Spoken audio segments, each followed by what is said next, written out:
The diary lay on my pillow, thin and ledger black, sealed by a brittle brass clasp I'd have sworn was beyond my feeble lockpicking skills.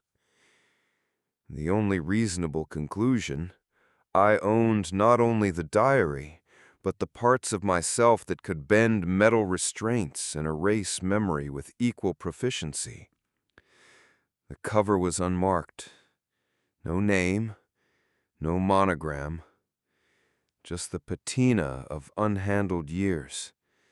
The whole package redolent of must and old candle wax, a scent clinging to my skin after the first touch.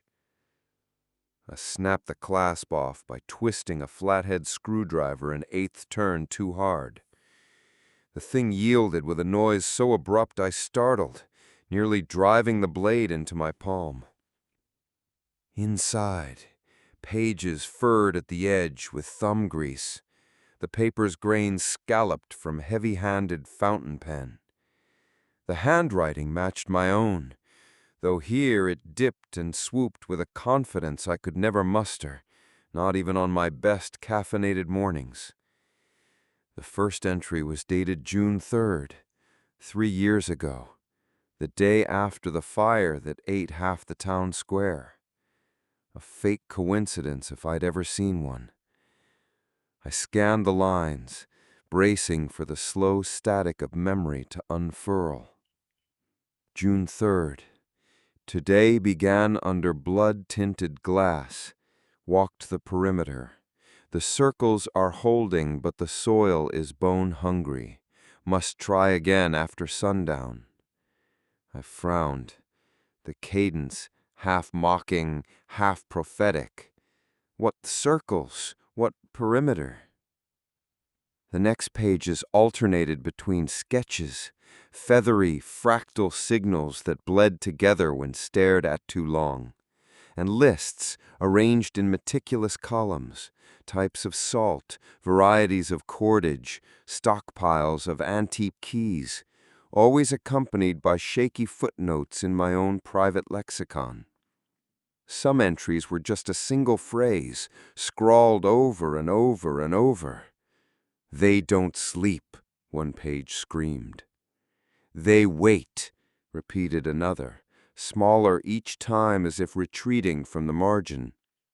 Mixed among these, strange recipes: compound for flesh reversal, mixture for amnesia, lemon balm, raw honey, opium tincture, et al. Preserve at 2 degrees C until needed for crossing. I turned the pages faster, my own pulse matching the nervous slant of the script. June 17th. Cross the water at dusk. Voices in the reeds. The old one is restless. Something stirs beneath the root cellar. Found the archive. It was exactly as remembered, or as arranged. A sketch of the North Woods appeared in the margin, annotated with slashing arrows and X's.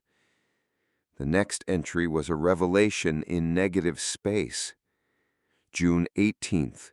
The host is resisting. Will require more drastic measures. The ink was blotted here as if I'd jabbed the pen through the paper. I slammed the diary shut, the echo snapping around my bedroom like a thrown stone in a crypt.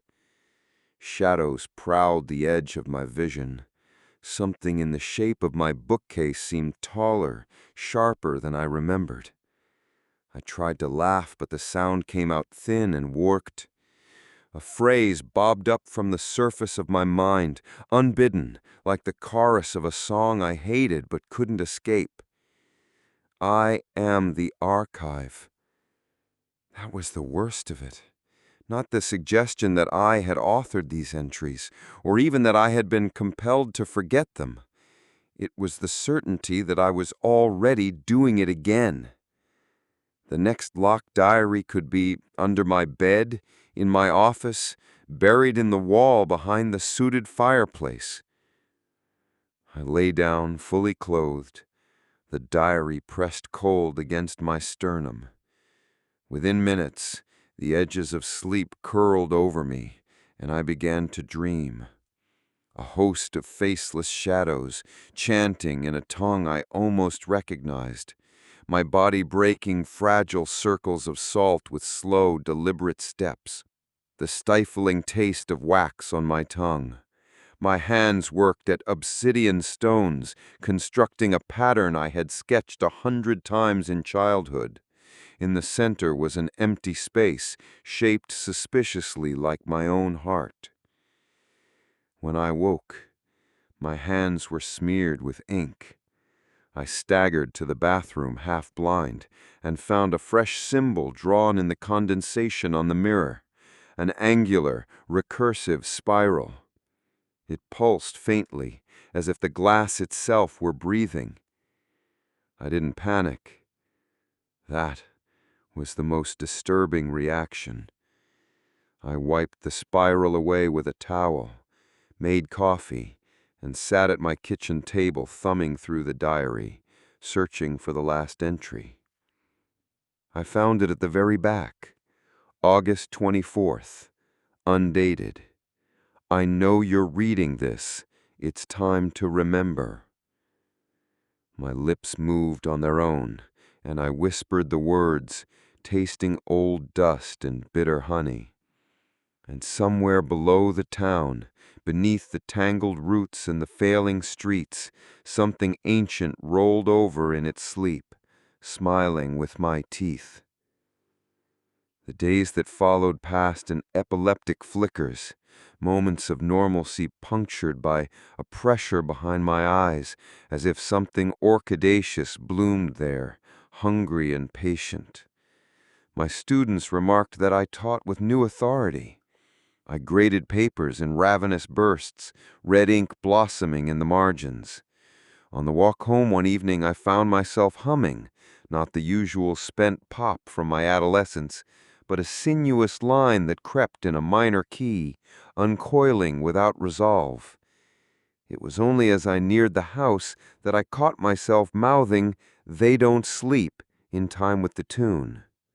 I spent hours researching cryptic ciphers in the library basement, old microfiche reels, school board minutes from the 1950s, black and white photographs of the town square, the same facades visible but warped, like faces half submerged in dark water. Every few pages, a note in my own handwriting ribboned through the margins, looping out at perfect right angles. Some looked ancient, the ink brown and sepia, other notes wet and blue and fresh, as if I had jotted them moments before. Logic frayed. I refused to unravel it. Late one afternoon, I found myself standing before the church on Holloway. The hour was indeterminate, the light outside the stained glass insipid and thick as cough syrup. The bell tolled 7 times, though my watch read 4:38. I stared at the crooked hands on the church clock.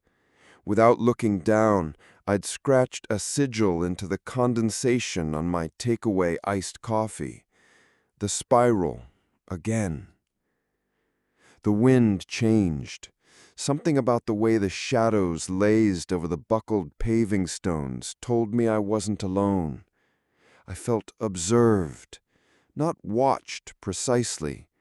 What I sensed was an indexing, a cataloging, the scrutiny of a collector. You know, the hesitance with which a pawnbroker weighs a potentially valuable curio.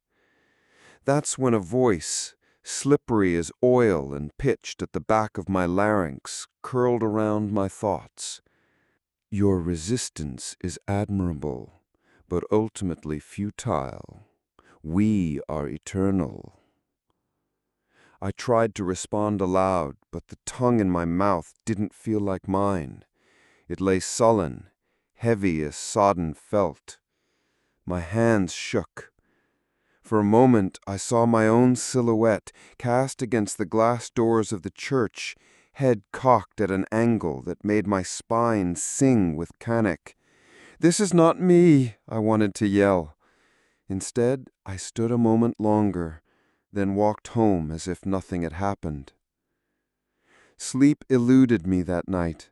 I reread the diary's last page by flashlight, tracing every swerve of pen. The following morning, the bitterest panic had ebbed, replaced by a numb, forensic curiosity. If I was to be an archive, so be it. I would keep a record. I started with what I remembered. Shapes glimpsed in fevered dreams, phrases repeated until meaning dissolved, the taste of earth and candle wax and salt. I listed all the things I had hidden from myself, all the locations I might have stashed the next volume, any place in the house or school or town where a future version of me could tuck away a message. By the third day, my notebook was half full of these scavenger clues. The exhaust from the work left me parched, the air around me leaden and metallic. I kept to the house, curtains drawn. At night, the spiral reappeared on the windows, trailing dew down the pane, as if the seal had been broken and something from outside was swelling the glass with its breath. The first time I blacked out, it was almost a relief.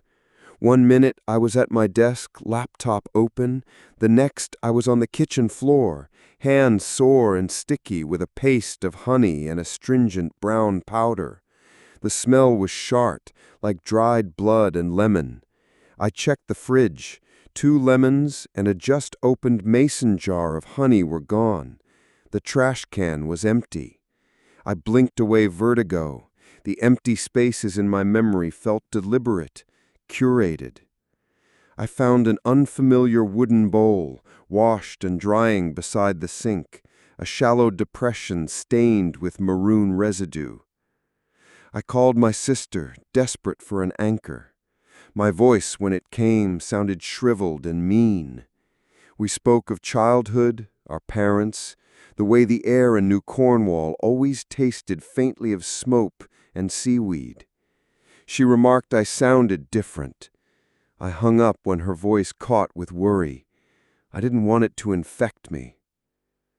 Time went strange. I found myself digging in the north woods, bare-handed, at the base of an old oak. There was a plastic-wrapped bundle waiting in the shallow earth, a thumb drive and a folded page torn from a ledger. The handwriting was mine. The message was not. New perimeter, circles decaying. They are coming. A week later, my neighbor found me in the stairwell, chanting in my sleep. She said the words were phonemes, not a language, but they scared her nonetheless. I laughed it off, the way you do when you sense yourself slipping, but can't admit it. At home, I began to hear scratching beneath the floorboards. The noise was only audible in the hour before dawn. The diary had warned, the host is resisting, will require drastic measures. I felt myself growing hollow, skin taut with hunger not my own. The ancient thing, my tenant, was getting impatient. The voice grew more insistent, leaking into daylight. It began speaking through me, not always in words, but in formative urges, angled thoughts. Once, sitting in faculty meeting, I scrawled an entire page of spirals before realizing I was still holding the pen. That Sunday, I went downtown, drifting from shop to shop, marking doors with chalk, whispering phrases into the condensation of display windows. I couldn't stop myself. I didn't want to. At some point, a man in a windbreaker stopped short in front of me, recognition flickering in his eyes. "Jordan, you okay?" I stared through him, all warmth evacuated. I heard myself respond, low and deliberate. The patterns must be maintained, the circles completed. His face drained to something unhuman, a rabbit moment before a car's impact. I turned and left him, trembling with borrowed laughter. That night, I sat at the kitchen table again and wrote, I know now. I am the archive, and the archive remains awake. The old one isn't sleeping, not anymore. A pause, a heartbeat, the pen trembling between thumb and finger. When the circles fail, the town will not know. But we will know. We will always know. I closed the diary, locked it with a new clasp, and set it on my pillow for the next version of myself. There was nothing else to do but wait and record. The air in the house was so still, as if the walls themselves were listening. I convinced myself to action. If I was to unravel, let it not be in small humiliations, but in the pursuit of some antidote, or at the very least, understanding. I allowed the spiral to spiral, and I wrote the questions down. What is it? Why is it here? Can I kill it?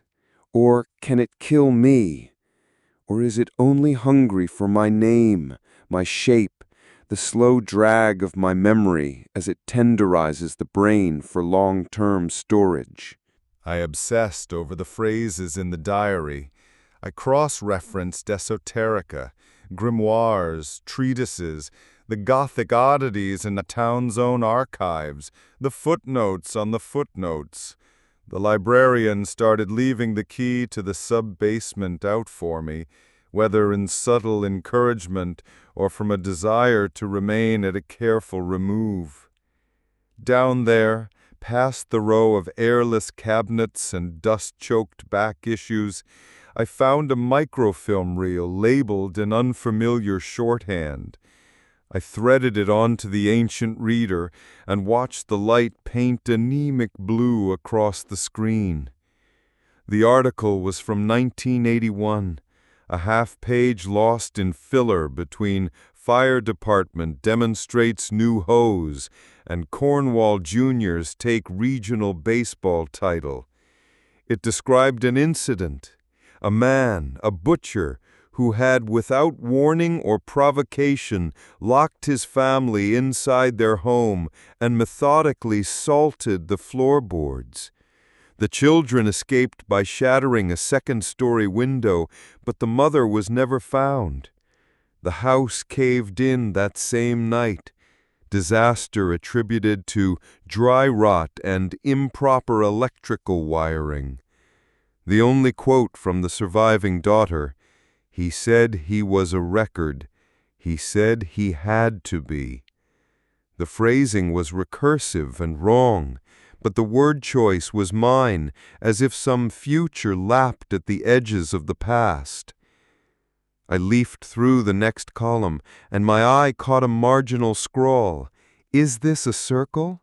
Is this a key?" in faded pencil, in a hand far too close to my own. It couldn't be, but it was. I abandoned chronology and began hunting for the signatures of possession, the little lexicons of my own brand of madness in the wood-grain silence of the archive.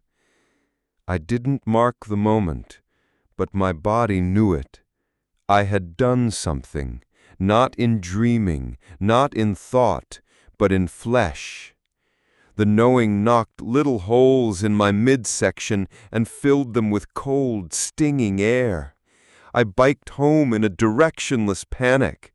My memories began to strobe. At the corner of Pine and Holloway, I glimpsed a reflection in a restaurant plate glass, my own face, but off, wrong around the eyes, as if the skull had settled strangely. I hissed a laugh through my teeth. The muscles in my jaw twitched until my molars ached. At home, the spiral waited for me, fogged into the glass of the microwave door. I wiped it away, left a streak of grease behind, and set to fixing tea. My hands found the motions without me, a marionette obeying rituals years in the making. When I sat at the table, mug sweating sweet root and chamomile, I realized I'd begun humming in a low, sub-audible register. The song looped, fragmentary at first, then coalesced into a motif. They don't sleep, they wait. I couldn't stop. I recognized the melody as one the shadows had chanted in my dream, but there were words this time, words I was pretty sure belonged to the language in the diary, the one I'd never learned but always known. A knock at the door startled the mug against my teeth. I set it down with the delicacy of someone moving nitroglycerin and answered. It was Chan, earnest and bleary-eyed, holding a bag of currant scones and a printout of some faculty memo I apparently missed. "You haven't been in for a bit," he said, voice pitched tentatively in the register of the too caring. "You okay?" "I am maintaining the pattern," I said, and the moment the words left my mouth, the chill of them coated my tongue. Not my words, not the cadence I would choose. I tried to apologize, to explain, but the phrase twisted my mouth again. Circles must hold. Tran recoiled, the smile fixed, then quivering. "Jordan, if you need someone to talk to?" "I remember what's coming," I said, softer, voice involuntarily shifting as if passing through several registers at once. "They are already here." I slammed the door. I pressed my forehead to the wood and waited for the pressure behind my eyes to abate. But it didn't. It flowered, each petal sharp, a geometric expansion with the precision of a blueprint. My own thoughts rallied, resisted even, but there were more of them now, the chorus growing stronger and more insistent, like a radio tuning itself to a clearer and clearer signal. That night, the dreams bit deeper.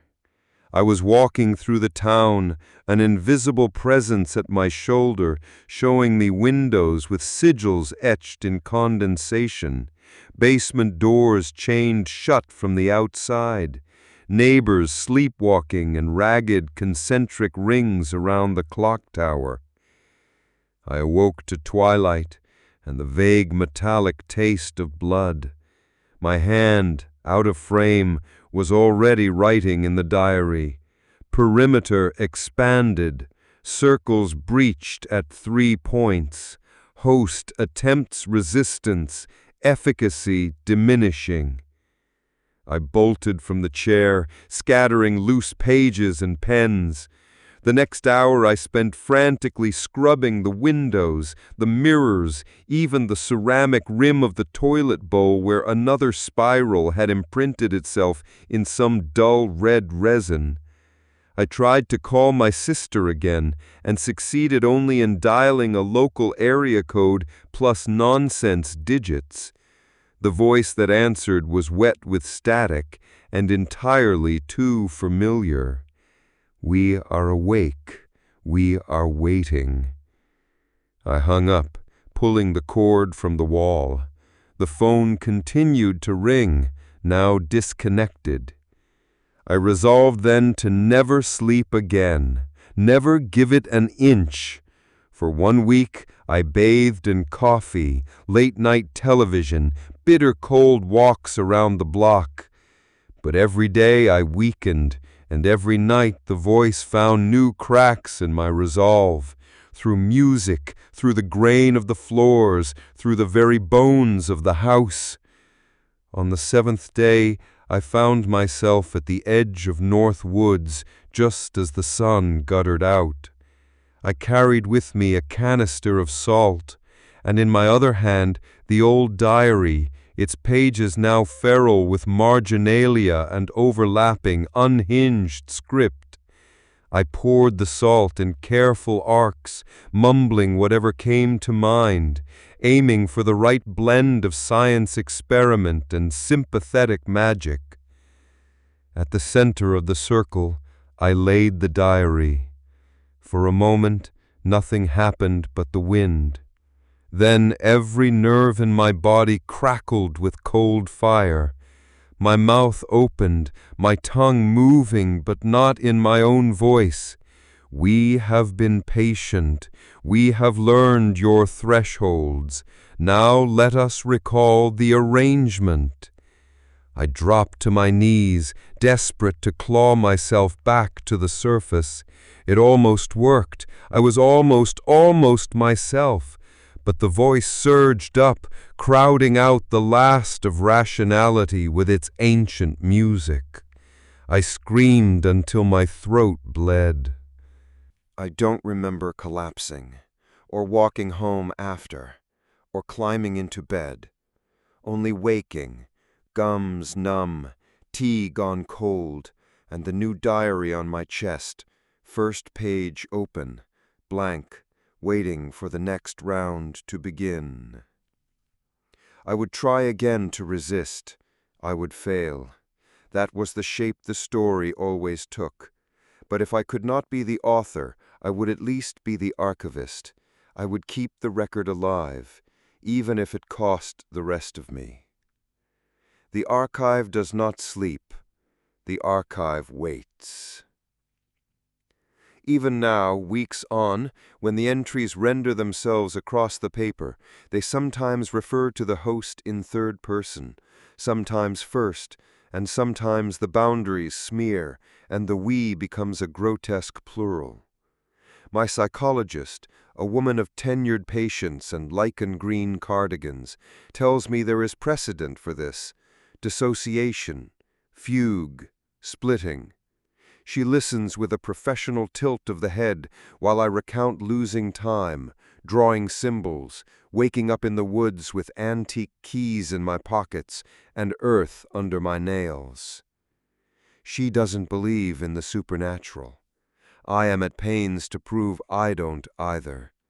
But at our last session, when she left the room to fetch water, her pad lay open on the table between us. I tried not to look, but the temptation was uppermost. The note at the bottom of the page electrocuted my calm. Patient identifies as archive. Claim, we are waiting. Consider adjustment to medication. Below, a doodle, tiny, embarrassed, of the spiral, nearly identical to mine. Every hour now is scored by the flicker of vertigo, the suspicion that perception itself is a stage set I could walk through if I just pressed hard enough. So much of the town's texture is different in the periphery. There are the earthworms wriggling up through cracks in the school flagstone, the salt-white crust that dusts the church steps after rain, the way the librarian, when she smiles, keeps her lips pursed as if to keep something alive and moving behind her teeth. Once, walking past the clock tower with Chan, I heard the bells ring 13 times, bludgeoning the air into submission. Is it broken? He mused, but the answer snarled inside me. It is not broken. It is announcing. I'm getting tired. More and more of my present is up for grabs, inhabited by flashes of faces that only half belong to me. Corridors I can't place, entire rooms lit by a chalky, infernal phosphor. Sometimes I am compelled to record them. Sometimes I try to fight it and just end up inscribing row after row of spirals, all radiating from a central void. On Tuesday, I wrote a letter to my sister and threw it away. On Wednesday, I walked the perimeter of my own house, pouring lines of salt and breathing in through my nose until my head pulsed with clarity. The first 2 nights the salt held. The third night, I woke to find it swept into neat, haloed piles at each threshold, as if some fastidious cleaning crew had come and gone, and all that was left was the shining residue. I tried to move out, packed bags, reached for listings on the next town over, but the spiral followed, imprinted on the rear windshield of my car, in the condensation on the hotel bathroom mirror. even the ice cubes in my glass cracking and recombining as they softened and vanished. So I did what the entries told me. I sat at the table, pen poised, and recorded. Sometimes the hand that held the pen wasn't my own, not really. Sometimes the diary would pick up mid-sentence, as if I had never stopped, as if the consciousness behind the words had simply gone out for a walk and returned, changed and hungrier. The more I wrote, the more the language began to slip. English would dissolve into sigils, then back to English, just as the memory of the act evaporated from my mind. But I have learned something. If I write quickly, if I press the pen to paper and force the record forward, I can sometimes catch the other voice in the act. I can see it preparing, settling itself into the hollow of my brain, trialing the notes before it performs its song. When I get far enough ahead, I can scribble warnings, little speed bumps in the narrative, and for a brief second, the thing inside hesitates. That is the only margin I really own anymore, so I leave myself notes. The last one reads, "If you're still here, if you can read this, try the old tunnel, finish the circle." So now it is midnight. There is a wind from the harbor, stiff with brine and electricity. The library has been closed for hours, but the sub-basement is accessible if you know the trick with the mesh window. I carry the diary like an old family Bible. I try not to look at the spiral sketched on my arms, over my wrists, up the soft inside of my elbow. In the dark of the tunnel, each footstep echoes off stone lined with gnaw marks, a rat's or something else's. At the hatch at the end, I find the salt circle already drawn, fresh as snow. In the center, a single page torn from the diary. The script is unmistakable. They don't sleep, they wait. They are through waiting now. At the moment of reading, my vision feathers out, edges curdling away. I feel the intrusion, the pruning away of self, the occupation of history, the sensation of settling into the role that was always reserved for me. I try to scream, or I do scream, but it's not even my voice anymore. The spirals flare behind my eyelids. And in that last space, just before the mind collapses all the way, I see the next host, the next patient, the next archivist, all lined up like dolls in a closet, their faces blurring, each one ready, waiting for the cycle to begin again. We do not sleep, we wait.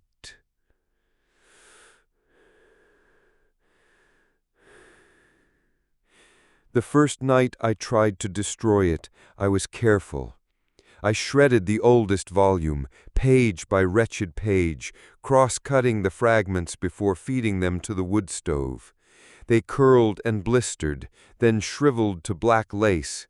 I stood over the fire, breathing through my shirt and daring myself to feel relief. There might have been a lessening, my scalp less tight, my heartbeat less arrhythmic. But before dawn, I woke with the taste of scorched newsprint in my mouth and the book, restored, unburned, in the refrigerator. Even the damaged edges were made whole, the paper cool and slick with condensation.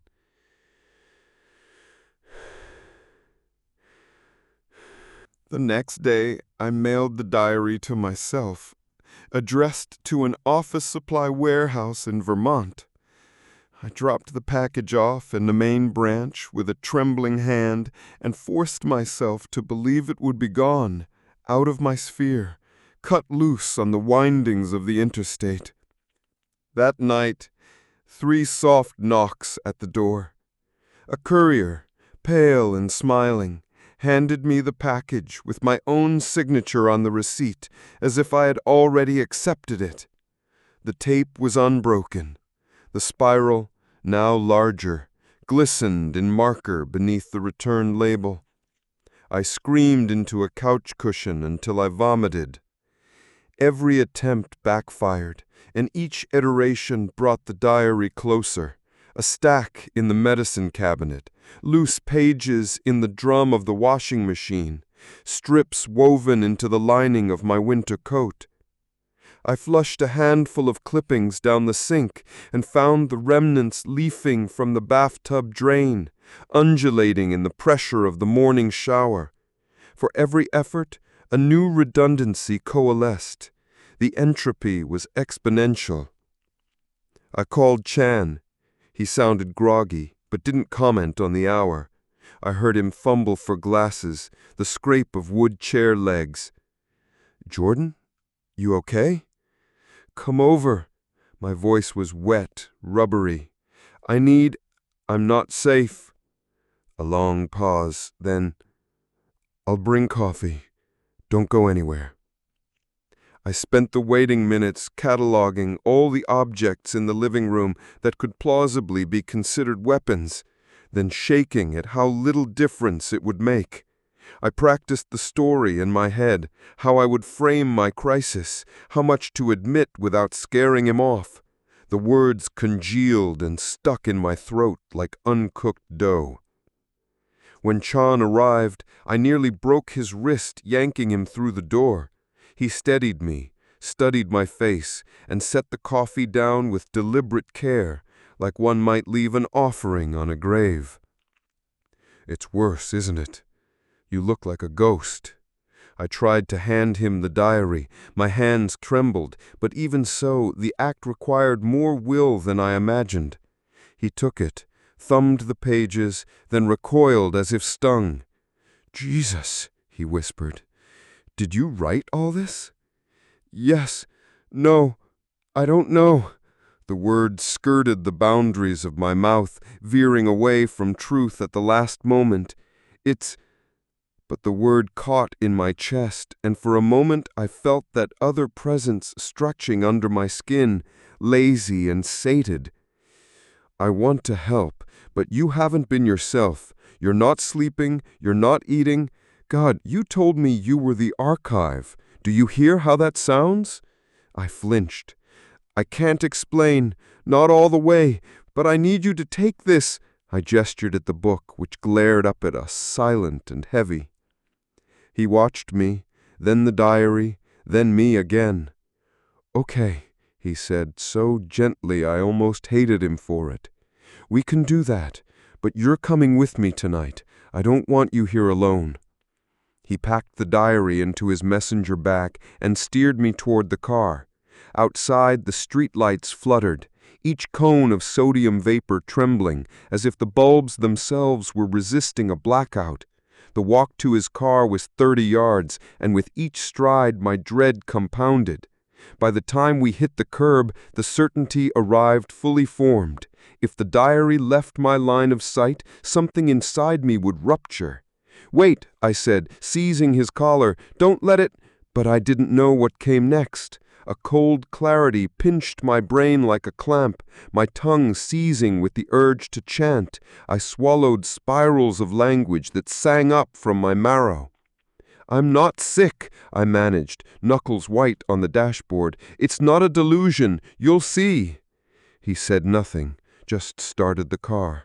The street shifted around us, cracks widening laterally, as if the asphalt itself anticipated an escape.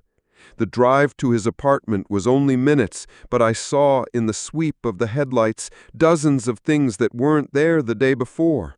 Sheet-white moths clustering at every stop sign, a line of salt rimming someone's flower bed, a rotary phone on the steps of the church, its receiver dangling by its cord. In Chan's kitchen, I paced, chewed my inside of my cheek to numbness, and watched as he cleared a space on the counter. He set the diary down. The spiral on the cover gleamed, wet and new, as if freshly inked. "Do you want a drink?" he offered. I wanted to say no, but the word bypassed my brain and I nodded anyway. He poured scotch into jelly glasses, set one in front of me, then leaned on the counter with the air of someone about to negotiate a hostage situation. I drank too fast. It hit my head with a beautiful, blunting violence. Do you remember when we were kids and we'd pretend the world was magic? I think I was right. Isn't that insane?" He smiled in the way you do when someone is already lost to you, but you want them to linger just a little longer. "You're not alone," he said. "Whatever this is, I'm not leaving you. It's not a what, it's a who, or a which, or a we. It wants to be remembered. It's always been here. I let it in." Chan reached for my hand. His grip was warm, calloused. I blinked through a sudden heat in my eyes. The world blurred at the edges. For a moment, the voice was gone, and I was only myself. Just Jordan, small and afraid, clutching the sleeve of the only person who would still touch me. That night, I actually slept, for the first time in weeks. I dreamed dreams so lucid it nearly cracked my skull. I hovered in the rafters of the old church, watching as Chan walked the aisle, diary open in his hands, mouth moving in slow, measured syllables. The nave pulsed with color, stained glass bleeding impossible hues onto the pews. With each word he read, the spiral on the cover burned brighter, until the whole world became a gyre, the pull of it dragging me down and down into the stone beneath the floorboards. I woke to Chan screaming.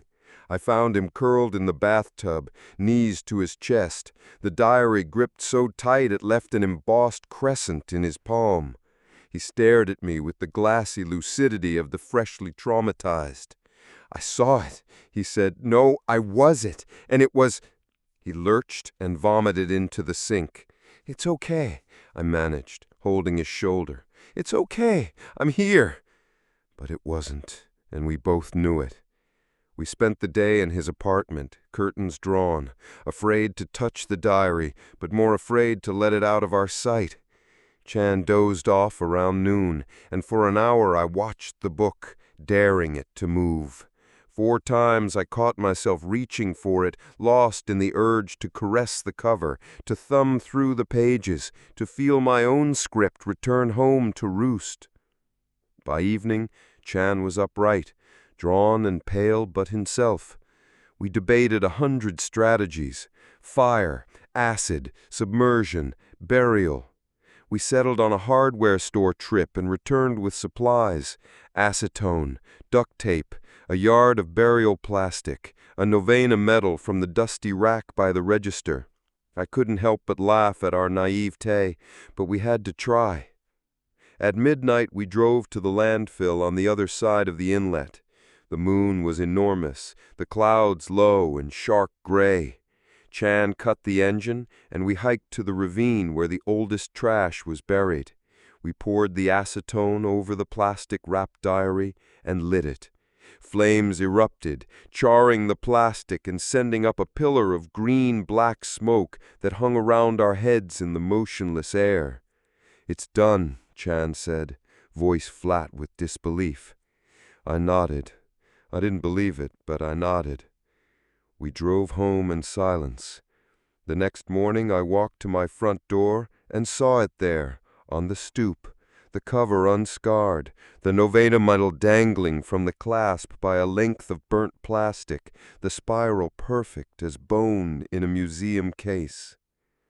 I carried it inside. I didn't even hesitate. I set it on the kitchen table, poured myself a glass of water, and waited. I tried to call Chan, but the phone only offered a long, wet silence. I tried to email my sister, but her reply came back instantaneously. "Your message could not be delivered. Recipient does not exist." The words rang with finality. The next move was not mine. I spent the day in a fugue, reading and rereading the diary, following instructions I found in the footnotes, translating sigils into lines of salt and honey and old keys, threading them together in patterns that felt simultaneously alien and desperately familiar. The voice inside no longer needed to coax or threaten. It merely waited, watching, trusting that I would do what was necessary.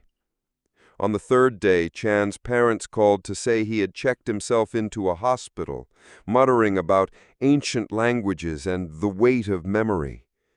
I visited once, but he didn't recognize me, only stared at my face with something like terror before retreating into the sterile security of his bed.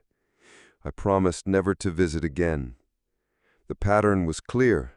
It did not want to be destroyed, only propagated. So I set about my assigned work. I wrote, I catalogued, I archived the little history stitched together by the town's collective dread. I hid new volumes in the walls, in the library stacks, in the hollows of dead trees. I retraced my own steps, layering memory with ink, paying forward the inheritance I could not refuse. In isolation, I found a grotesque freedom, nothing left to betray but myself, and even that was only a matter of time. I see now how the voice sharpened me, pared away all that was unnecessary, distilled my life into the purest form, a perfect archival spiral, self-replicating, unbroken. At night I still dream. Sometimes it is the old church, sometimes the woods, sometimes the hush of the library after closing, the marble floors veined with darkness. Always, the faces of the next hosts drift just out of frame, waiting their turn, smiling with teeth that are not quite human. When I wake, the diary is always there, waiting, and I write. The spiral wants to expand. It wants to breathe in the skulls and bone marrow of anyone weak or hungry or hopeful enough to believe in the persistence of memory. It's not even about the content of the record.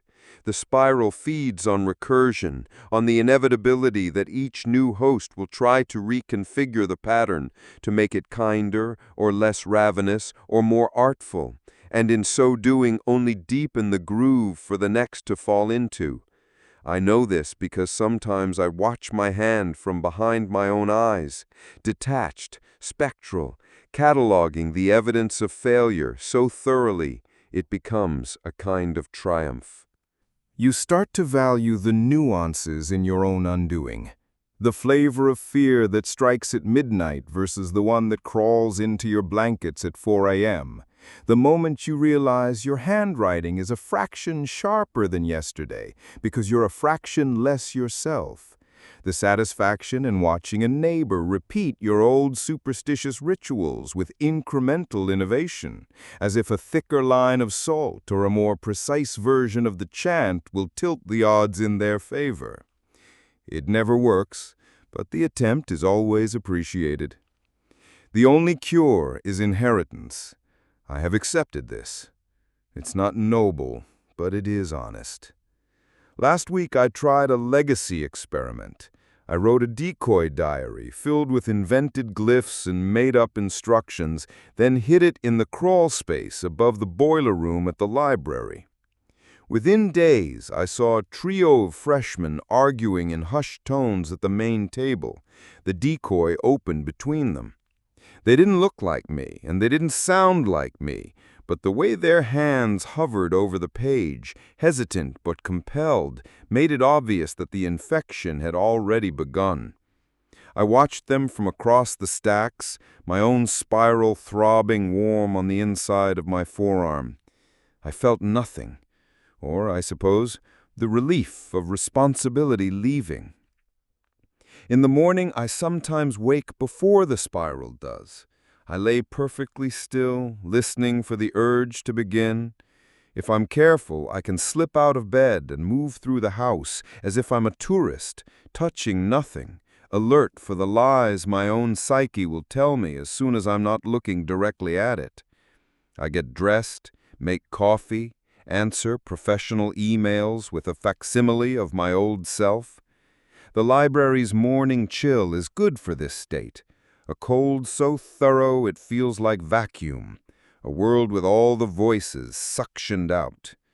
On these mornings I am almost human, except for the constant pressure in my sinuses and the growing suspicion that every person who looks at me can see the spiral imprinted beneath my skin.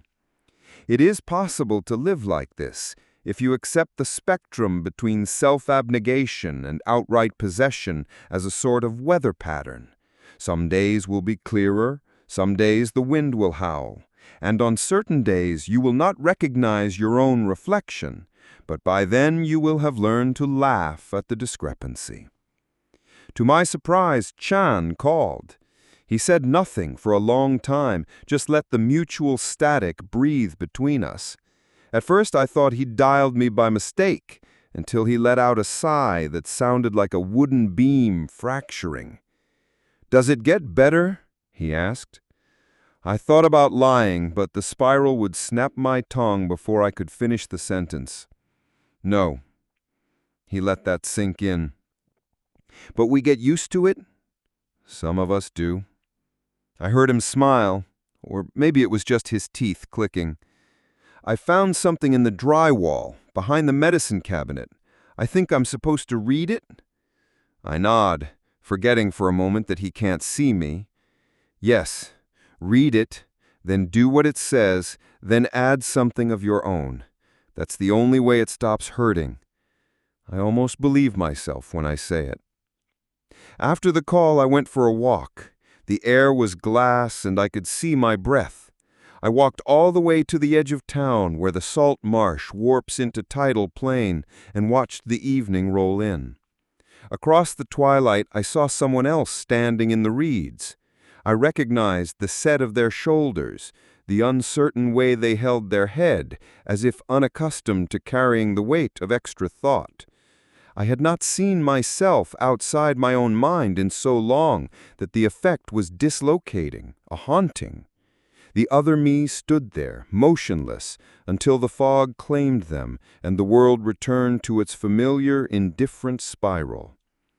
I realized then that I was not the only, or even the first, that the archive was old, ancient enough to have shed 100,000 skins, each one thinking itself the final host.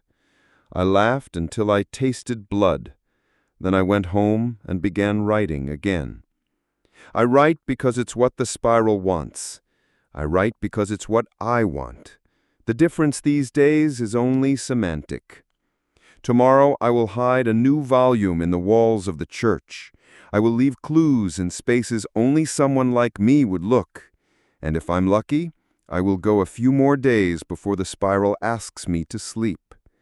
But even now, especially now, awake and lucid, I know that the next host is already waiting, already reading, already writing. And so, with the diminishing light and my diminishing self, I record. We are not alone. We have never been alone. They don't sleep. They wait. And so do I. Tonight, I wake up with no memory of sleeping. The body operates itself. I am on my knees on the living room rag, a circle of coal and honey stinging my nose, the spiral razored into the floorboards, blood shining tacky from 5 careful cuts in the palm. There is chanting, but I am not the one chanting. It comes from the walls, the spaces beneath the furniture, from the writhing crawl spaces that latticed this house before I ever opened my eyes in it. The diary is open to the last page. The script is thicker, more assured, the ink now humming in the light of the naked bulb overhead. Inventory, black salt, raw honey, bone knife, obsidian pestle, 4 antique skeleton keys, 1 lock of my own hair braided tight and looped like a hangman's noose. Each in its place, each placed with such deliberate accuracy that I can see the measure of the angle and spacing, the beautiful madness of it, the evidence of a plan too meticulous for anything human to have authored. The instructions are in my hand, but the hand is not quite mine. The direction is unmistakable. Tonight is the final spiral. I feel myself wading up through viscous, sourceless dread, only to drown again in the tide. My mouth is speaking, not words but the sound of fracture, glass-rimmed and howling, an anti-lullaby, the taste of char and honey. I watch as my fingers, steady as a surgeon's, pin the lock of hair to the center of the spiral, then daub the blood, then lay the keys in a cruciform, each head pointing toward the four corners of the house. The keys click against the floor, a nervous metronome. A child's game, but the stakes are impossible. I hear the voice, not whispering but trumpeting now, proud of its achievement. We are ready. We are restored. The diary instructs, at the final hour, the archive completes itself. The pattern will emerge. The host will yield. I recognize, even as I am made to perform this pageant, the small flourishes I once used to sign my name in grade school, the elliptical excess, the looped Y's. There is a poetry to the possession. The house groans. The pressure is immense, as if the air itself is remembering all the centuries it has been kept waiting. I begin to hum, and then I am singing. Soft at first, then louder, the minor key resolving into a melody so ancient that it claws at my ribs. The words are in no language, but they are true, the truest thing I have ever spoken. The spiral on my arm glows dully, the veins around it webbing black and radiant. I stand. The circle holds. I move to the mirror and recognize nothing. Not the posture, not the set of jaw, not the eyes that see too much and nothing at all. The host will yield. I am yielding. In the glass the spiral widens, consuming the features, spinning out from the brow to fill the room, the house, the hold of New Cornwall. I see other faces, flickering in the margins, some familiar, some so monstrous with grief and memory that they are only shapes. I see the old butcher, the librarian, the children in their spectral file, each an archive, each a seed. I see myself as I was before the fire, before the singing began. But I am not who I was. We are not who we were. The final act requires a witness. I step into the hallway, careful not to disturb the blood-salted perimeter. I open the door. The air is dense with fog, viscous. The clock tower is speaking, 13 slow, arrhythmic chimes. It is not supposed to be possible, but it is. And the sound echoes through every hollowed memory, every corridor mapped by the patient, lichenous parasite riding my spine. Across the street I see them all, hosts, former and future, arrayed in a perfect spiral, waiting to see the last page written. The recognition is immense, a cosmic embarrassment, as if the universe dared me to notice its joke and I failed spectacularly. My instructions are clear. I walk the four corners of the home, key in hand, singing the song. At each corner I unlock something, a memory, a prior self, a silence so old it could calcify bone. The spiral grows, visible now, pulsing spectrally into the road, the church, the woods beyond. I move to the basement. The walls are so cold it burns. The entities wailing in my ears are jubilant, their joy perfect and clear. I light the candle. I pour the salt. I bury the keys in the earth, bloodied and bright. I recite the final line. We do not sleep. We do not die. The archive is eternal. The pressure abates. The voices fall silent. I feel the last of myself slide away, loose and frictionless, replaced by something vast and airless.